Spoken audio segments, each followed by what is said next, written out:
안녕하세요. 이 시간에는 백범 김구 선생에 대해서 말씀을 드리겠습니다. 김구 선생은 우리 국민치고 모르는 사람이 없죠. 절세의 애국자고 독립운동가고 생애의 모든 것을 우리나라의 조국 광복을 위해서 독립을 위해서 헌신하신 1급의 애국지사입니다. 많은 사람들이 돌아가시면은 무덤에서 사라지는데 김구 선생은 세월이 갈수록 역사가 흐를수록 우리 역사 현장에 뚜벅뚜벅 걸어 나와서 우리 국민과 대화를 하고 젊은 세대들에게 민족 혼을 일깨워주는 그런 어른입니다.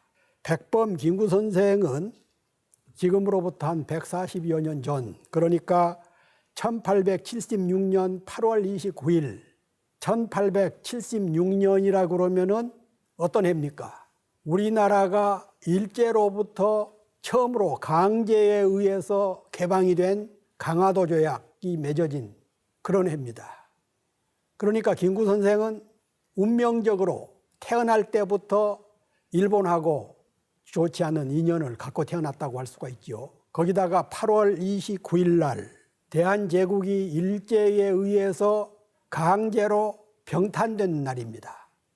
일본 제국주의는 엄청난 화력을 가지고 군사를 동원해 가지고 우리 대한제국을 강제에 의해서 빼앗은 겁니다.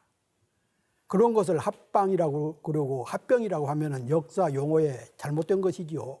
우리는 지금까지 그렇게 배워왔습니다. 강제로 빼앗은 것을 병탄이라고 그러죠. 그래서 이제는 우리가 역사 용어 한마디라도 제대로 배워야 되지 않겠는가. 제대로 기록을 하고 제대로 가르치고 제대로 그 뜻을 이해를 하고 배워야 됩니다. 그래서 김구 선생은 1876년 8월 29일 날 황해도 해주 백운방 텄골이라는 산골짜기에서 태어났어요. 그때 당시 그 지역에서는 호랑이가 대낮에도 나왔다라는 그런 기록이 있습니다. 그 정도로 황해도 해주의 산골짜기에서 태어났죠. 아버지는 김순영, 어머니는 광락원. 아버지는 별로 이름이 남기지 않았습니다마는 어머니 광락원 여사는 김구 선생이 나중에 중국으로 망명했을 때 뒷바라지를 해주셨던 훌륭한 어머니입니다. 그리고 국가로부터 훈장을 받았어요.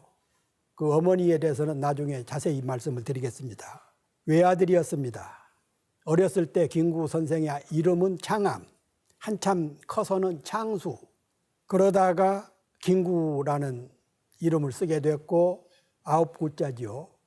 나중에는 서대문 감옥에 갇혔을 때 백범이라는 호를 썼지요. 백자라는 것은 백성 할 때 쓴 백, 범은 범인. 무슨 죄를 지은 범인이 아니라 보통 사람 할 때 일반인 할 때 범인 할 때 쓴 범자. 백성과 가장 천대받는 백성과 민중들을 위해서 일생을 바치겠다라는 생각으로 그런 뜻으로 백범이라는 호를 쓰기 시작을 했습니다. 아버지는 백범의 아버지는 사형제 중에 둘째였는데 집안이 가난해서 늦장가를 들었대요. 그때 당시 백범 아버지는 24살, 어머니는 17살. 좋은 풍습이 있었을 시절인데 24살 때 장가를 들었다는 것은 지금으로 보면 한 40대 후반에 들었다는 것과 비슷할 정도로 늦장가를 들었고 어머니는 17살이었지요. 그래서 아버지는 시골에서 이름 석자 정도는 간신히 쓸 수 있는 평범한 분이었고 그 대신 허우대가 좋고 호방에서 동네에서 싸움 같은 게 벌어지면은 꼭 그 의로운 편에 들어서 정의로운 편에 들어서 그런 아버지의 혈통, 정신 또 어머니가 대단히 강인한 성격의 어머니였습니다. 백범 선생은 그런 아버지와 어머니의 핏줄을 받고 태어났지요. 태어날 때부터 김구 선생은 대단히 난산이었다고 합니다. 그러니까 17살에 결혼을 해서 18살 때 낳았으니까 난산이었죠. 그래서 김구 선생은 태어날 때부터 난산이었다는 것이 자신의 운명처럼 태어날 때부터, 세상에 태어날 때부터 힘겹게 태어났습니다. 그리고 그때 당시 어머니는 아기를 출산을 해도 젖이 모자라 가지고 동네 갓 출산한 엄마들 찾아다니면서 젖동량을 먹고 얻어먹이고 그랬는데 김구 선생도 그렇게 자라났어요. 그러면은 김구 선생의 가계는 어떤 집안이었는가? 원래는 안동 김씨 유명했죠. 조선시대의 안동 김씨는 세도가 중에서도 세도가로서 유명했던 집안인데 1651년 인조 반정 때에 그 이후에 효종 임금이 청나라를 정벌해야 된다고 했던 그 북벌에 반대를 했다가 화근을 당했지요. 그러니까 정치 싸움에서 밀려서 낙향을 해가지고 해주 백운방 턱골까지 밀려와서 상민으로 가장을 하고 살았습니다. 상민은 아무리 머리가 우수하고 훌륭한 일을 해도 양반이 될 수 없는 그런 처지였지요.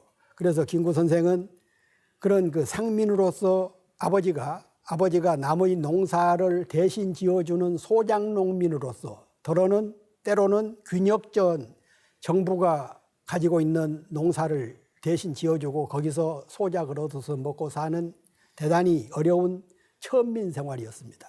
조선시대 때는 아무리 선대가 양반이었다고 하더라도 3대에 걸쳐서 등과를 하지 못하면은 양반에서 제외되는 거예요. 김구 선생 때는 이미 3대가 아니라 수대에 걸쳐서 양반이 못 되고 천민, 상민 생활을 하다가 1894년 갑오경장 그 해에 동학농민혁명이 일어났고 바로 그 해에 정부가 갑오경장을 통해서 사회개혁이죠. 전통적인 반상체제를 폐지를 합니다.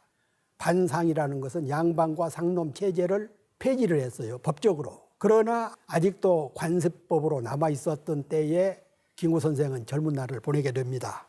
백범 선생이 태어나기 1년 전, 그러니까 1875년에 운요호 사건, 일본 군함이 불법적으로 우리 서해안에 들어와서 측량을 하고 그런 일들이 일어났던 해가 바로 1년 전. 그리고 백범이 태어났을 때는 앞서 말씀드린 대로 강화도 조약이 맺어진 그 해에 운명적으로 일본하고는 부딪히게 돼 있었죠. 그래서 그 강화도 조약은 근대적으로 우리가 외국과 타국과 맺은 불평등 조약이 처음으로 시작된 겁니다. 그때부터 일제에 일본에게 나라가 망할 때까지 불평등 조약을 맺고 나중에는 더 이상의 이제 을사늑약 경솔국치까지 갑니다만은 이때가 처음이죠. 그 전에는 우리나라가 힘이 약하다 보니까 청나라, 청국의 속방 비슷하게 돼 있다가 일본이 개화 개명을 빨리 해가지고 중국에서 우리나라를 떼놓기 위해서 불평등 조약을 맺게 됐고 결국은 일본에게 나라를 빼앗기게 됩니다. 백범의 아버지는 창암, 김구 선생의 어렸을 때 이름 창암을 서당에 보내서 한학을 공부시킵니다. 그때는 대부분이 한학이죠. 신분 상승을 할 수 있는 유일한 길이 과거를 해서 급제를 하는 거예요. 지금은 능력만 있으면 사업을 하든 예술을 하든 학문을 하든 스포츠를 하든 얼마든지 신분 상승의 길이 있지만 당신은 몇 년에 한 번씩 열리는 과거에 급제하지 못하면 아무리 유능해도 아무리 두뇌가 명석해도 자기 신분을 상승시킬 수 없는 그런 봉건 체제였죠. 그래서 한학 공부를 열심히 하면서 17살 때 황해도 향시 중앙에서 그 시험을 치르는 것도 있었지만 도별로 치르는 향시도 있었어요. 향시에 시험을 쳤는데 이미 입도선매라는 말이 있죠. 벼가 익기도 전에, 논에 벼가 익기도 전에 미리 팔아서 어려우니까 생계를 유지했다라는 그런 용어가 있듯이 그때는 이미 삼정이 문란해가지고 과거 급제자는 미리 다 결정을 해놓은 겁니다. 그리고는 형식상으로 과거를 치렀어요. 그런 과거에 창암이 합격할 수가 없죠. 그 비슷한 무렵에 우리나라 초대 대통령을 했던 이승만 박사도 과거에 시험을 봤지만 부패한 과거제도 입도 선매 때문에 떨어졌던 겁니다. 그때 과거가 조금만 공정해서 김구나 이승만이 과거에 급제했다 그러면은 우리나라 근대사는 많이 달라졌을 것 같아요. 오히려 부패해서 이런 지도자들이 과거에 급제해서 중견 간부가 못된 것이 우리나라 독립운동에 오히려 큰 기여를 하게 됐다. 역설적인 얘기입니다만은 그랬겠습니다. 김구 선생은 어렸을 때 아버지의 지극한 노력으로 과거 공부를 했지만 8년 공부가 헛공사가 되고 만 거지요. 어렸을 때 유행병에 걸려가지고 얼굴에 그 천연두라고 그랬죠, 그때는. 지금은 아마 일반 우리 국민들 천연두가 사라진 지 오래돼서 잘 모릅니다만 저희가 어렸을 때만 해도 얼굴이 빡빡 얽은 그런 사람들이 주변에 참 많았어요. 일본 천연두를 걸린 거죠. 아버지 닮아서 키는 훤칠하고 힘이 장사고 그렇게 자라났지만 얼굴이 얽다 보니까 얽어서 곰보 딱지다 보니까 어디 가서 함부로 나서기지도 못하고 컴플렉스를 많이 느꼈던 것 같아요. 어렸을 때. 김구 선생의 어렸을 때의 비화라 그러면은 그 멀쩡한 숟가락을 부질러서 엿을 사 먹다가 그 삼종 할아버지한테 들켜서 아버지한테 끌려가서 이제 매를 맞았다라는 그런 기록이 나와 있습니다. 그건 김구 선생이 자신이 직접 쓴 백범일지에 나온 얘기입니다. 지금은 동네 가게마다 먹을 것이 산더미 같이 쌓여 있지만 그때는 어쩌다가 마을에 지나다니는 엿장수밖에 없었던 시절이지요. 그래서 애써서 공부를 했는데 과거는 연따라 낙제를 하다 보니까 아버지가 아들에게 마의상서라는 관상을 보는 책, 중국에서 유명한 책인데 우리나라에서 이제 들어왔지요. 마의상서. 그때만 해도 관상 공부, 관상을 봐준다든가 사람이 죽으면 묘자리를 봐준다든가 누가 결혼하려면은 그 날짜를 봐주고 사주팔자 사주를 봐주고 하는 그런 것들이 100년 전에는 저희가 어렸을 때만 해도 우리 마을 이런 데서는 관상쟁이, 사주쟁이, 묘자리 보는 사람 이런 사람들이 잘 먹고 잘 살았어요.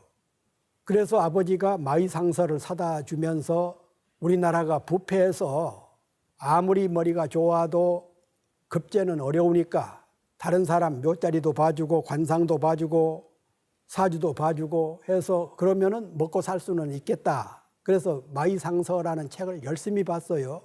그래서 공부를 한참 하고 나서 자기 집에 있는 거울을 들여다보니까 천연두 걸려서 커 나가면서 점점 더 마마 자국이 더 늘어난 겁니다. 그래서 김구 선생이 자신이 생각해봐도 이렇게 빡빡 얽은 사람한테 누가 관상 보러 오겠는가? 그러지 않겠습니까? 그래서 결국은 포기합니다. 김구 선생은 18살 때, 한참 청년 때죠. 18살 때 동학에 입도합니다. 동학은 1860년 서학의 대항해에서 최재우 선생이 창도한 그런 그 민족 종교지요. 그때 당시 동학은 내세우는 캐치프레이즈가 신분 차별 철폐, 모든 인간은 하늘로부터 평등하게 태어났다. 그리고 정부 조정의 부패 척결 이런 것을 내세우면서 동학을 창도를 했는데 김구 선생이 봤을 때 과거에서도 떨어지고 관상도 볼 수 없고 바로 이것이구나. 세상을 바르게 살고 부패를 척결하고 평등하게 살기 위해서는 동학에 입도하는 게 바른 길이다 생각해서 충청도 보은에 있는 2세 교조 최시영 선생을 찾아가서 동학에 입도합니다. 그리고 얼마 후에 동학 농민혁명이 일어났지요. 1894년. 그때 동학혁명은 척외, 척양, 외농과 서양 놈들을 물리치고 보국 안민, 우리 조선의 백성들을 지키자.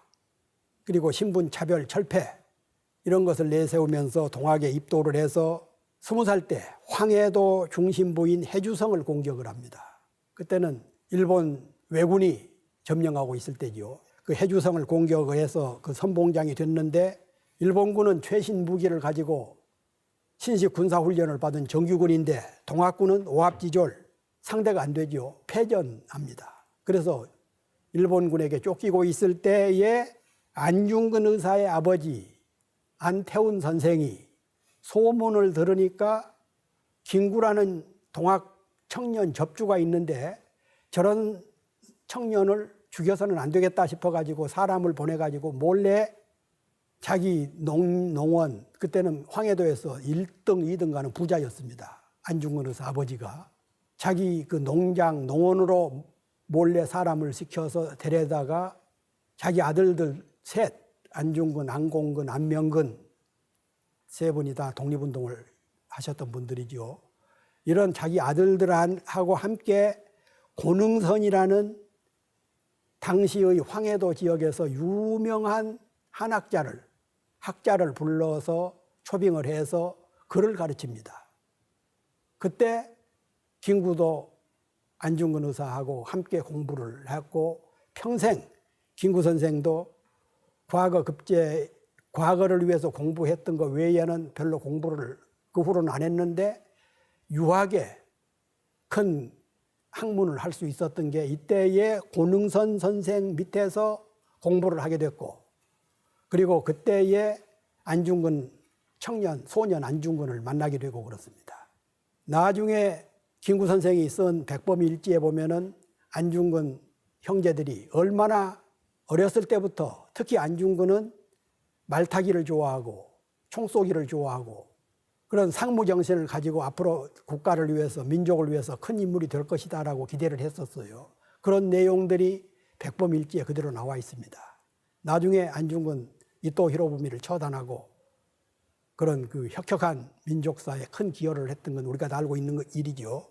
그때 고능선 선생이 김구에게 가르친 내용 중에 하나가 아무리 명확히 보고 잘 판단하더라도 실행할 과단성이 없으면 아무런 쓸모가 없다. 그러니까 유학이라는 게 원래 뜻은 그렇지가 않은데 우리나라에 들어와서 한 500년 썩히다 보니까 공리공담 별로 실행은 하지 않고 공리공담론만 펴는데 고능선 선생은 바로 그런 걸 지적을 한 겁니다. 아무리 좋은 공부를 해도 실행하지 않으면 아무런 쓸모가 없다. 그리고 나뭇가지를 잡더라도 발에는 힘주지 않고 언덕에 매달려 손에는 매달려 있으면 그런 일은 하나만 하다. 대장부라 그러면은 자기가 필요할 때는 생명도 내걸듯이 붙잡았던 나뭇가지도 내려놓고 뛰어내릴 수 있는 용단이 있어야 된다. 이때 김구가 배웠던 고능선 선생의 유학정신, 실천정신, 의리정신 이런 게 독립운동을 하면서 한 번도 조국을 배신하지 않았던 그런 그 대장부의 길을 걸었을 수 있었던 지침을 마련해 준 게 그때 안중근 아버지 안진사의 도움으로 고능선 선생을 만났기 때문에 그런 교육을, 정신을 배울 수 있었던 것입니다. 고능선 선생은 김구에게 국내 정세뿐만 아니라 청나라가 지금 어떻게 돌아가고 있는가 국제 정세를 알아야 된다. 청나라를 한번 갔다 오너라. 청나라 정세를 알아보기 위해서 교나리 보찜을 쌓아들고 메고 가다가 압록강 근처에서 의병장 김이연이라는 분을 만나게 됩니다.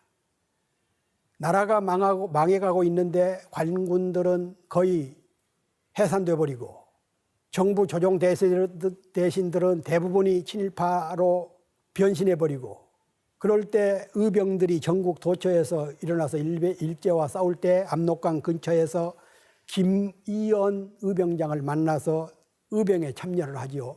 그리고 고산리 전투라는 데서 또 일본하고 싸웠지만 일본의 최신식 무기 훈련된 병사들 앞에서 오합지졸들이 이길 도리가 없죠. 또 한 번 일제에게 패배합니다. 이때는 1895년 명성황후가 일본 사람들 미우라 공사, 일본 공사 미우라가 조종하는 이런 일본 패거리들한테 암살당해서 명성황후 민비라고 우리가 비칭을 하지만 명성황후가 참살당하는 그런 시기였어요. 그래서 고산리 전투에서 패배하고 쓸쓸하게 자기 고향으로 돌아오는 길인데 귀향 도중에 일본 밀정 스치다라는 자를 만났어요. 어느 여관에서. 보니까 스치다가 조선 옷을 입었는데 속에는 일본 사무라이들이 차고 다니는 긴 칼을 차고 있는 것을 보고 이놈이 틀림없이 우리 명성황후를 죽인 밀정이다 싶어가지고 힘이 장사라고 그랬지요. 젊었을 때부터. 그 스치다를 때려 죽인 겁니다. 그리고는 때려 죽이고는 도망간 것이 아니라 스치다가 가지고 있었던 적지 않은 돈을 빼앗아서 인근에 있는 농민들한테 다 나눠주고 그 여관 방에다가 황해도 어디 사는 김창수가 민족의 황후를 죽인 명성황후를 죽인 스치다를 처단해놓으라 이렇게 써놓고 유유히 자기 집으로 돌아왔어요. 겁먹은 사람 같으면은 또 용기가 있었더라도 그렇게 일본 밀정을 죽였으면은 비밀리에 몰래 증거 안 남기고 그럴 수가 있었을 텐데도 백범은 김구는 당당하게 명성황후를 죽였으니까 나도 보복을 했다 하고 그걸 밝히고는 자기 집으로 돌아왔는데 며칠 후에 일본 헌병 경찰들이 군경들이 쫓아와 가지고 붙잡혀 갔지요. 체포돼서 재판에 회부돼 가지고 사형 선고를 받습니다. 사형 선고를 받고 인천 형무소에 수감이 됐어요. 그런데 그때는 아직 나라가 완전히 망하지는 않은 때여서 형식상으로는 황제 고종이 사형 선고를 내리는 사람한테는 최후로 재결을 해야 됩니다. 그런데 결재를 하려다 보니까 명성황후 보복으로 김창수라는 청년이 일본 밀정을 죽였다. 자기가 봐도 잘한 거거든요. 그 무렵에 한양하고 서울하고 인천하고 전화가 막 개통이 됐을 때입니다.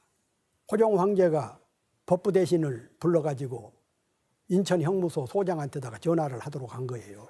그리고 바꿨습니다. 나 황제인데 거기에 김창수라는 죄인이 있느냐? 있다. 석방해라. 그런데 황제는 남한은 있었지만 실권이 없는 겁니다.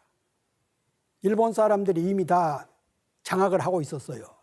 일본 사람들로 봤을 때는 자기네 스치다를 죽였으니까 사형해서 집행할 날만 기다리고 있을 때인데 아무리 허수아비 황제가 풀어주라고 해도 안 풀어준 거거든요. 그래서 김구는 탈옥을 합니다. 그때만 해도 좀 허술할 때지요. 일본이 우리를 이제 침략을 해서 마수를 뻗쳐오고는 있었지만 그렇게 완벽하게 장악은 못했을 때지요. 인천 감옥을 탈출을 해서 변장을 하고 삼남 지역, 충청도, 전라도, 경상도 지역을 유랑을 하면서 공주 마곡사에 들어가서는 승려가 됩니다.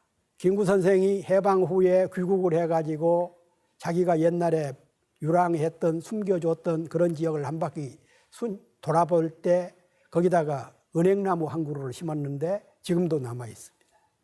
그리고 얼마 후에는 올해 사람을 죽였으니까 일본 사람을 죽였으니까 올해 신분이 탄로날까 두려워서 오래 있을 수는 없지 한 군데. 그래서 대보산에 영천암 주지 생활을 하다가 24살 때 환속을 합니다. 환속을 했다고 그러면은 세상이 이렇게 어지러워지고 일제가 우리나라 국권을 하루가 다르게 침략해 들어오고 있는데 산속에서 승려 생활만 할 수 없다 싶어가지고 환속을 합니다. 그리고 1903년 기독교에 입문을 합니다. 그러니까 김구 선생의 생애를 보면은 처음에는 무속, 그때는 대부분 다 무속이죠.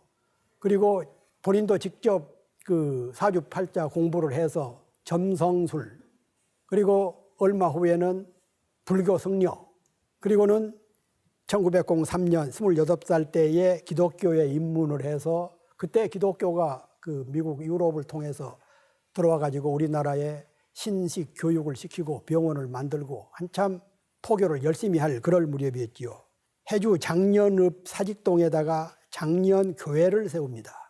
지금처럼 거대한 교회가 아니라 조만한 교회를 세우고 그리고 마을 청년들을 모아서 글을 가르치고 세례를 받고 신앙생활을 열심히 하면서 도산 안창호 선생 아시죠? 안창호 선생의 여동생하고 혼사가 있었는데 결국은 이루어지지를 못하고 최준례라는 시골 젊은 여성하고 결혼을 합니다. 그때 김구 선생은 29살이고 최준례는 18살, 10살 이상 차이가 있었지만 김구 선생이 보았을 때 대단히 영특한 시골 처녀하고 마음을 줘서 결혼을 하고, 그리고는 최준례를 서울 경신학교에 유학을 보냅니다. 세상이 바뀌고 있다, 달라지고 있다, 배우지 않고서는 여성이고 남성이고 사람 구실을 할 수가 없다 해서 경신학교에 유학을 보내서 나중에 최준례 선생은 남편을 따라서 상해에서 독립운동을 하다가 둘째 아들 낳은 후에 영양실조로 거기서 돌아가셨어요. 1905년 을사늑약이 맺어진 거죠. 마침내 우리 외교권을 강탈당하고 일본이 노골적으로 대한제국의 국권을 침탈해 가던 그 무렵에 김구 선생은 서울로 올라와서 상동교회라는 그 전덕기 목사가 하던 대단히 개화 진보적인 그런 교회였는데 여기서 신민회라는 비밀 조직을 만듭니다. 신민회는 안창호 선생이 미국에서 들어와 가지고 독립협회를 만들다가 쫓겨서 미국에 갔다가 미국에서 근대적인 공부를 한 후에 조국으로 돌아와서 만든 비밀 결사단체인데 여기에는 전덕기, 이동영, 이준, 노백린, 신채호, 이갑, 안태국, 조성환 이런 당대의 청년 지사들, 당대의 민족 진영에서 대표적인 민족 청년 지사들이 모여서 비밀 조직으로 신민회를 만들고 이 신민회에서 최초로 우리나라에서는 처음으로 민주공화제를 채택을 합니다. 지금은 우리가 민주공화국, 민주공화주의 이런 것을 우리 헌법 제1조이기도 하고 그렇습니다만 그때만 해도 생소했을 때 모든 권력은 임금에게 있었을 때에 그나마 일본한테 나라를 이제 빼앗겨서 위태로울 무렵에 신민회에서 비밀 결사로 신민회에서 그 민주공화제를 만들고 그리고 대한매일신보라는 기관지를 만들고 대성학교라든가 오산학교라든가 이런 학교를 만들고 그리고 나라가 망하면은 중국에다가 만주에다가 무장투쟁을 하기 위해서는 신흥무관학교를 세우자 그래가지고 만든 게 신흥무관학교고 그랬지요. 그 무렵에 1909년 10월 26일 날 백범 선생이 신천 청계산에서 한때 몸을 의탁했던 안진사의 아들 안중근이 이토 히로부미를 처단하는 11.6 의거가 발생을 합니다. 그래서 김구 선생도 안중근 동생 안명근 이런 분들하고 함께 구속이 됐어요. 일본 경찰에 의해서. 1개월 동안 한 달 동안 투옥됐다가 무슨 협의가 그때는 안중근 의사는 하얼빈에서 의거를 했고 김구 선생은 국내에 있었기 때문에 무슨 협의가 있었던 건 아니죠. 그래서 이제 협의가 없어서 1개월 만에 풀려나가지고는 1910년 8월 29일 날 김구 선생의 생일날이기도 하는 8월 29일 날 일본에게 나라를 송두리째 빼앗기는 경술국치를 당하게 됩니다. 경술국치를 당하고 김구 선생하고 신민회 간부들은 1911년에 일본 총독 데라우찌라는 자가 반일 인사, 항일 인사를 발본색원하려는 목적으로 총독을 암살을 음모를 꾸몄다 해가지고 조선의 대표적인 민족주의자, 기독교 신자, 민족 종교 대표들 이런 분들 600여 명을 검거를 합니다. 법이고 나발이고 없었죠. 무조건 자기네들한테 위험하다고 싶은 사람 600여 명을 검거를 해서 그중에서 105인을 기소를 합니다. 우리 역사책에서는 105인 사건이라고 그러죠. 105명을 검거를 해서 그중에서 많은 사람을 고문해서 죽이고 그때 김구 선생도 구속이 돼가지고 서대문 형무소에 갇힙니다. 그때 김구의 어머니 김낙원 여사가 서대문 형무소에 아들 면회를 와서 하셨던 유명한 말씀이 있죠. 애야, 나는 너가 경기 감사하는 것보다 더 자랑스럽다. 훌륭한 분이죠. 그때 김구 선생은 15년형을 선고받았습니다.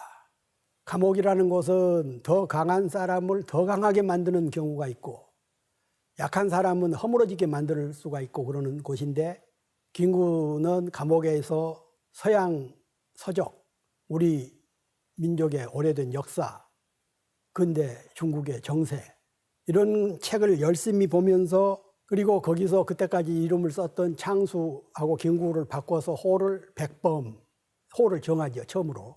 앞으로의 남은 생애는 백성과 범인들을 위해서 바치겠다. 그리고 4년 만에 그때 당시는 일본의 그 왕 메이지였는데 메이지가 죽었어요. 그래서 메이지가 죽어서 몇 년간 감형이 된 겁니다. 그러니까 백범일지에 보면은 메이지가 죽어서 한 5년이 감형이 됐는데 메이지 부인도 좀 제발 빨리 죽게 해달라고 하느님께 맨날 빌었다는 거예요. 그런 빌어서 그랬었는지는 몰라도 얼마 후에 또 메이지 부인이 죽으면서 4년 만에 백범은 서대문 감옥에서 석방이 됩니다. 가석방이죠. 그래서 고향으로 돌아가 농촌 계몽운동을 펴고 본격적인 독립운동을 시작을 하죠. 그리고 마침내 1919년 4월 13일 날 44살 때 중국으로 망명을 합니다. 그 이전에 1919년 3월 달에 국내에서 3.1 민족혁명이 일어나죠. 3.1 운동이라고 표기되어 있는 3.1 혁명이 일어나고 그리고 한 달쯤 후에 김구 백범은 중국으로 망명을 가서 바로 1919년 4월 13일 날 상하이에 대한민국 임시정부가 수립이 되죠.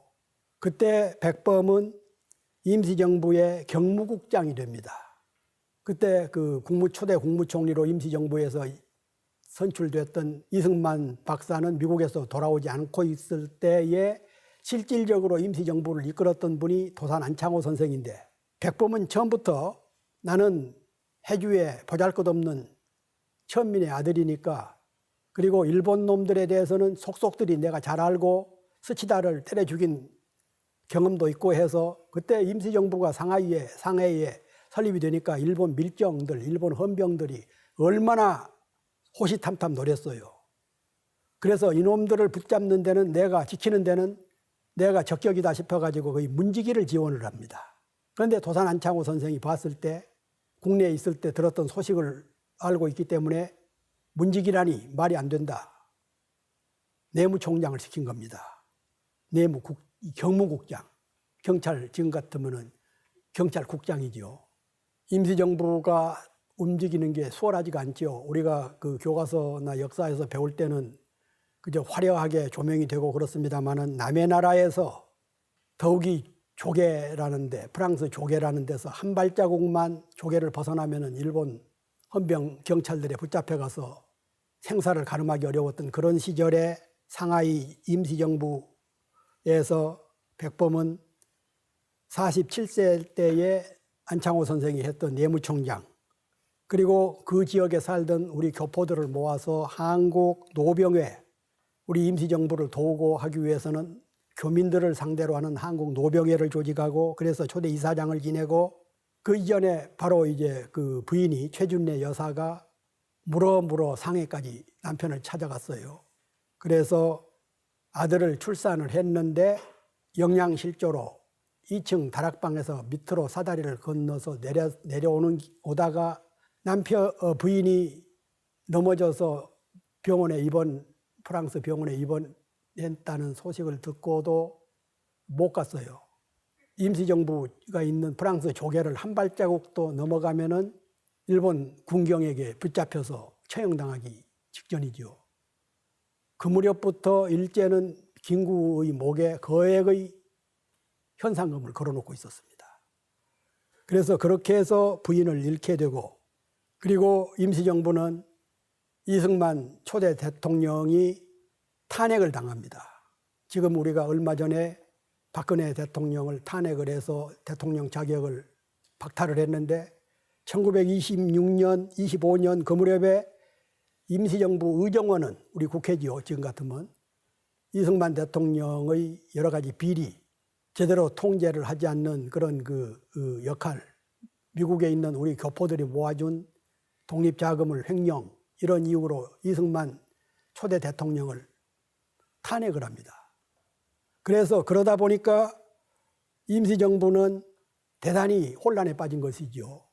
우리는 지금 대통령을 탄핵해도 국가가 건전하게 상식에 의해서 법과 헌법에 의해서 움직이니까 끄떡이 없지만, 그때는 남의 나라에서 그렇다고 예산이 있는 것도 아니고 주변에는 항상 호시탐탐 노리는 일제가 언제 무슨 짓을 할지 모르는 그런 상황에서 임시정부가 대단히 어려웠을 때인데, 여러 임시정부의 애국 지사들이 임시정부를 이끌 수 있는 사람은 100번밖에 없다. 당신이 맡아서 지도를 해달라. 그런데 백범은 한사코반대라는 겁니다. 비록 나라가 망해서 남의 나라에서 임시정부지만 국가 수반이 된다는 것은 자신은 한갓 해주에 하잘것없는 상민의 아들이다. 국가의 체면이 말이 아니지 않느냐. 겸손한 거죠. 그러나 애국 지사들, 선배들은 이 시대에 이 험난한 위국에 우리나라 임시정부를 이끌 수 있는 사람은 당신밖에 없다.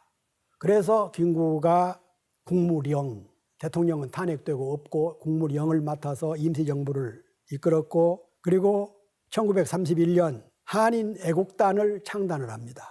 한인애국단의 단원이 윤봉길 의사, 이봉창 의사 이런 분들이에요.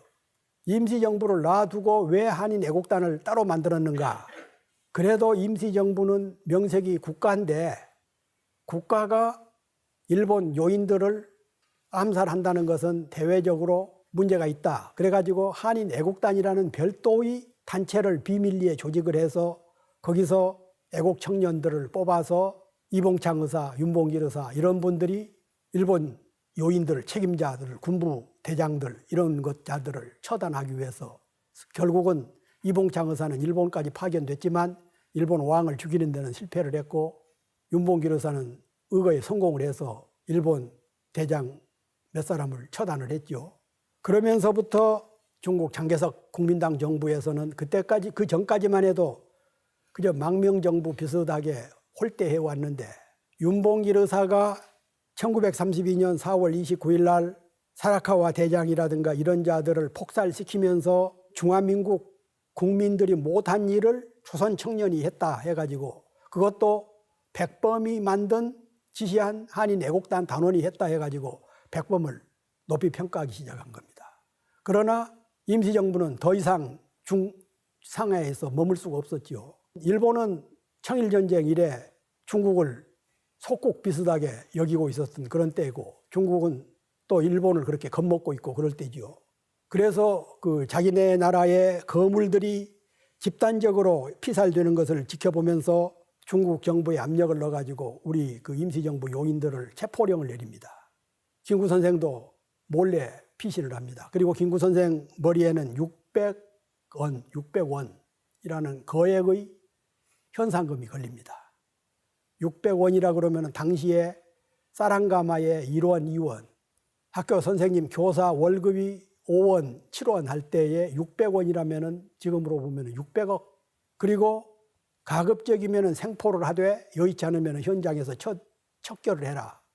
그런 비밀 지령까지 내렸죠. 그래서 임시정부가 이제 산산이 해산 비슷하게 되죠. 더 이상 중국 상하이에서는 머물 곳이 없어서. 그래가지고 백범은 상하이를 탈출해서 해염이라는 대단히 경치가 좋은 그 산수가 좋은 지역인데, 저도 여러 차례 가봤습니다만 그 해염에서 피신 생활을 하면서 중국의 그 남호와 해염 그 호수에 참 경관이 참 좋은 데인데, 거기에서 중국의 젊은 처녀 주애보라는 뱃사공을 만납니다. 낮에는 주애보하고 배에서 마치 나룻배 왔다 갔다 하는 것처럼 위장을 하고, 밤에는 육지로 올라가서 살고 이렇게 해서 한 4년 반, 5년 동안을 피신을 합니다. 그동안에 일본 정부는 백범을 추적하기 위해서 수만 명 밀정들, 군대, 경찰, 헌병을 풀고 중국 사람들도 또 더러는 그쪽에 살던 조선 사람들도 현상금에 눈이 어두워가지고 신고만 하면 600원, 600억, 지금으로 보면 600억 현상금을 노리고 그런 위험한 시절에 5년여 동안을 주해보라는 처녀 뱃사공하고 몸을 피신을 했어요. 그런데 이제 그 사이에 일본이 중국에게 본격적으로 선전포고도 없이 침략을 해서 중일전쟁을 일으키죠. 바로 그 무렵에 더 이상 피신하기가 어렵다 싶어가지고 그 주해보하고 헤어집니다. 자신이 가지고 있었던 돈이 100원밖에 없어서 다시 만나리라고 기대하면서 주해보한테 100원밖에 못 준 게 한이다. 백범 일지에다가 썼어요. 그리고는 실제로 주해보는 그 후에 더 이상 못 만났습니다. 나중에 이제 그 주변 동지들이, 백범의 동지들이 그 신여성, 우리 교포거나 중국 여성 중에서 신여성하고 재혼을 그렇게 선을 보도록 하고 중매를 하고 하려고 그러니까 내가 재혼을 한다 그러면은 주해보를 찾아서 해야지 어떻게 그 여성을 두고 재혼을 할 수가 있느냐. 그럴 정도로 그분에 대한 애틋한. 그래서 제가 그 평전을 쓰면서 김구 평전을 쓰면서 주해보의 김구와 주해보의 선상생활 5년여 동안을 기록한 만월이라는 중국 사람이 쓴 소설책이 있습니다. 이건 소설이죠. 그래서 김구의 생애의 5년 동안이라는 시점은 대단히 중요한데 이건 일제의 눈을 감시를 피하기 위해서 선상생활을 했기 때문에 다른 기록은 하나도 없어요. 그래서 그 소설 몇 대목을 인용한 적이 있습니다. 그래서 그 김구 선생은 피신 생활을 마치고 그리고 일본이 정식으로 이제 중국 대륙을 침략을 해서 중일전쟁이 벌어지니까 중국 쪽에서도 우리 임시정부 김구 주석을 보호할 의무가 있다 싶어가지고 김구 선생을 보호하기 시작합니다. 그럴 수밖에 없지요. 자기네를 대신해서 일본에 그렇게 그 요인들을 많이 척살시키고 했으니까. 그래서 김구 선생은 임시정부를 다시 복원을 해가지고 진강, 장사, 중경 이런 곳으로 몇 년 동안 이동을 하면서 다시 임시정부를 복원을 해서 일제와 이제 싸우고 있을 때 하나의 큰 사건이 터졌어요. 1938년 5월 달에 그때가 63살 때인데 장사라는 곳에서 한국국민당, 김구 선생을 중심으로 하는 한국국민당, 한국독립당 또는 조선혁명당 그때는 그 임시정부뿐만 아니라 우리가 흔히 말하는 좌파 계열이라고 할 수 있는 조선혁명당, 김원봉 선생이 만들었던 당이죠. 이런 당들하고 통합을 위해서 합당대회를 하는데 이문안이라는 일제 밀정이라고도 하고 정체가 아직도 드러나지 않는 자인데 그 현장에 나타나서 권총으로 쏘아버린 겁니다. 그때 다른 분은 한 분은 절명을 했고 김구 선생도 총을 맞았는데 심장을 용케 비켜갔어요. 그랬지만 그때 당시 총 맞은 후유증이 평생 동안 그러니까 그때 총을 맞아서 돌아가실 때까지 왼쪽 심장 근처에 총탄이 그대로 남아 있었어요.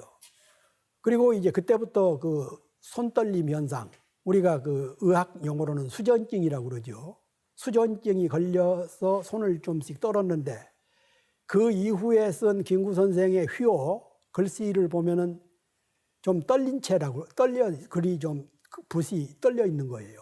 그래서 김구 선생의 휘호를 총알탄이라고도 하고 일명 떨림체라고도 합니다. 김구 선생이 남긴 글 족자가 얼마 몇 편이 안 되는데 1938년 5월 달에 장사에서 총알 맞은 후부터는 쓴 글은 총알탄, 수전체, 떨림체 이런 얘기가 있죠. 그 무렵에 그 어머니 광락원 여사가 돌아가셨는데 생일날 독립운동가들이 그 노령에 김구 선생 아들을 보필 아들을 뒷바라지하고 엄마도 없는 손자들을 어렵게 돌본다. 그래서 김구 선생이 그때 그 상해에 머물 때는 중국 사람들이 먹다 남은 쓰레기, 배추잎이라든가 무 쓰레기 이런 것들을 주워다가 국을 끓여서 먹고 그랬다는 기록이 있습니다. 1941년 11월 달에 이제 그때는 일본이 점차 태평양 전쟁을 일으켜가지고 미국하고 전쟁을 하기 시작할 때입니다. 어떤 면에서는 우리가 독립이 이제 서광이 비치기 시작할 때지요. 그때 유명한 조소왕 선생이 삼균주의, 많은 국민들이 알고 있는 삼균주의를 대한민국 건국 강령을 만들어서 교육, 납세, 정치 이런 것이 똑같이 모든 국민이 똑같이 받을 권리가 있다. 그러니까 사회주의나 공산주의처럼 균등하다는 것이 아니라 기회의 평등을 보장을 해야 된다. 이게 우리나라 대한민국 헌법을 만들 때 유진호 박사가 이 상균주의 이론을 우리 헌법에다 많이 참고를 했죠. 1943년 11월 23일 카이로에서 루즈벨트 미국 대통령, 처칠 영국 수상, 장개석 중국 총통 세 사람이 카이로 선언, 그건 우리 국민들이 교과서에서 많이 나온 이야기라 다들 많이 알고 있죠. 카이로 선언에서 조선의 독립을 보장할 수 있었던 것은 김구 선생의 덕택입니다. 중경으로 임시정부가 옮겨간 후에 김구 선생은 수시로 장개석 총통, 그때는 중국의 총 책임자지요. 장개석 총통을 만나서 카이로 선언이 있다는 얘기를 듣고 카이로 선언의 회담에 가거든 조선의 독립을 보장을 해다오. 장개석 총통은 고맙지요. 안중근 의사가 이토 히로부미를 처단했지요. 봉오동 전투, 청산리 전투 이런 데서 우리 조선 청년들이 일본군을 섬멸했지요. 상하이에서 일본 대장을 척살했지요. 그리고 우리 청년들이 도처에서 일본군하고 싸우고 있지요. 그러니까 장개석 총통 입장에서는 우리 독립운동가 김구 선생의 말을 홀대할 수가 없었어요. 그래서 1943년 11월 23일 날 카이로 선언에서 가능한 한 빠른 시기에, 원래는 그 원문에는 그 장개석의 보좌관이었던 왕 총회, 그리고 그 루즈벨트의 보좌관이었던 호킨스, 이런 사람들이 초안에는 가능한 빠른 시기에 조선을 독립시킨다라는 그런 문안을 넣었는데 나중에 루즈벨트가 적절한 시기에라고 고쳤어요. 이것은 일본의 그 작용이 들어갔던 것 같은데, 어쨌든 카이로 회담에서 조선을 적절한 시기에 해방을 시킨다, 이런 용어를 쓸 수 있었던 것은 김구 선생과 임시정부의 덕택입니다. 그때 당시 식민지 국가는 한 100여 개 국가가 있었는데 그 많은 나라들을 다 제치고 조선을 카이로 선언 상거두 회담에서 적절한 시기에 해방 독립시킨다고 용어를 쓸 수 있었던 것은 김구 선생과 임시정부의 노력이 있었기 때문에 가능했던 거거든요. 그리고 이제 얼마 후에 카이로 선언 후에 포츠담 회담에서도 이 3자 회담에서 있었던 이야기를 그대로 실천을 했고, 실제로 2차 대전 후에 일제가 패망한 후에 우리는 독립을 시킨 겁니다. 독립을 한 거죠. 그래서 이제 그 김구 선생은 중국에서 광복군을 만들고, 우리가 힘이 없어서 군대가 약해서 일본한테 졌으니 패망했는데 광복군을 만들어서 독립을 쟁취하려고 그러다가 그 유명한 장준하 선생 이런 분들이 이제 그 미군 OSS 부대하고 합쳐서 훈련을 받고 여차하면은 국내로 진공해서 일본군하고 싸우려고 하다가 일본이 항복을 해버린 거지요. 그러니까 어떤 면에서는 참 안타깝기도 하고 아쉽기도 합니다.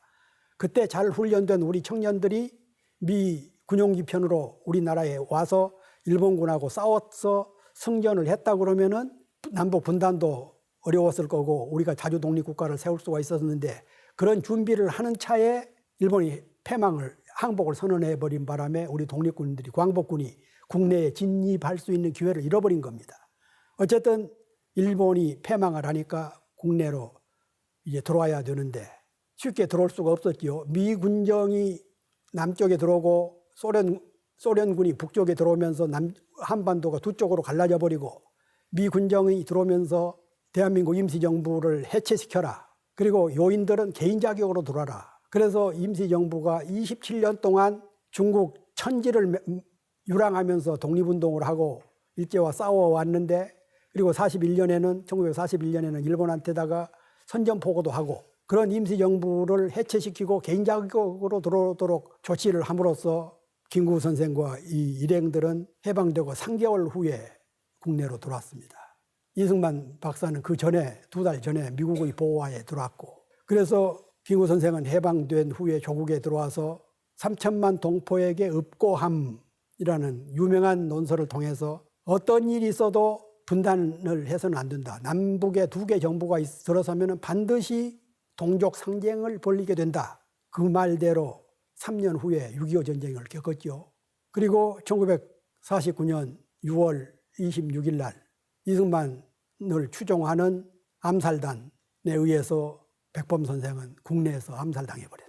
그리고 그 전에 암살당하기 전에 어떤 일이 있었어도 남북 분단을 해서는 안 된다고 싶어가지고 북한에 가서 김일성하고 만나서 양쪽에 있는 남쪽의 미군, 북쪽에 있는 소련군을 철퇴시키고 통일정부를 수립을 하자. 그렇게 합의를 했지만 남쪽에서는 미군정, 북쪽에서는 소련군정 이런 사람들이 자기네 세력을 확충하기 위해서 그리고 남쪽에서는 분단 세력, 북쪽에서는 절대 권력 세력 이런 자들이 자기 권력을 위해서 김구 선생의 주장을 요구를 받아들이지 않고 그리고 남쪽에서는 1948년 8월 15일 날 대한민국 정부가 수립이 되고 백범은 참여를 거부했고 그리고 이듬해 1949년 6월 달에 암살당해버린 겁니다.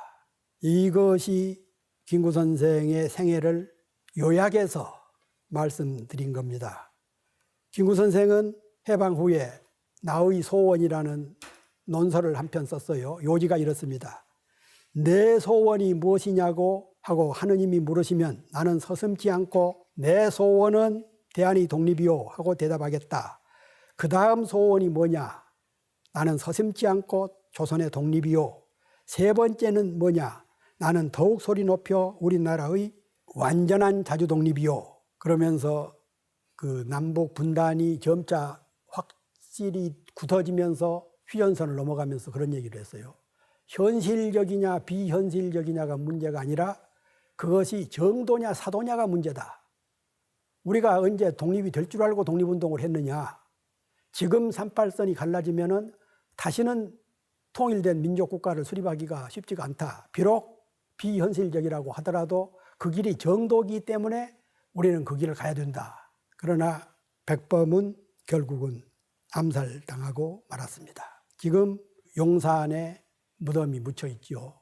묘소가. 그 옆에는 이봉창 의사, 윤봉길 의사 이런 분들의 무덤이 같이 있습니다. 끝까지 경청해 주셔서 감사합니다.